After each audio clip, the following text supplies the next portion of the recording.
Hola, mi nombre es Maximiliano y soy ilustrador. He colaborado en diseños de personajes, fondos de animación, proyectos editoriales y para web en Sudamérica y Estados Unidos. He participado en exposiciones colectivas como Muerte Lenta, Playfair y Cartoon Madness. Me interesa mucho representar todo lo que hay a mi alrededor. Boceto cualquier imagen con formas básicas. Aparte de aficiones como comer mangos e ir a fiestas techno, las libretas son nuestras mejores amigas. Con ellas puedes practicar técnicas y desarrollar tu creatividad.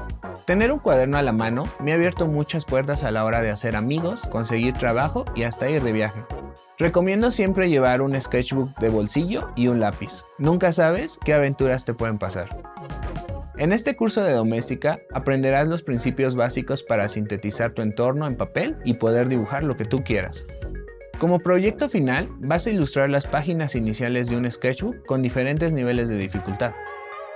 Primero, te hablaré de diferentes tipos de libretas y materiales, así como de la importancia de dibujar sin preocuparse. Te mostraré los pilares fundamentales de esta metodología, que son formas, tonos y proporción.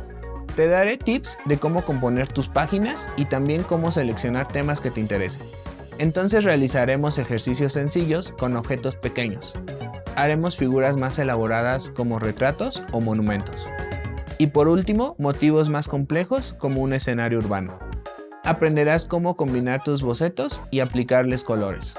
Al final, te revelaré algunas técnicas para subir tus dibujos a redes y cómo crear una comunidad de artistas aunque seas el más introvertido del grupo.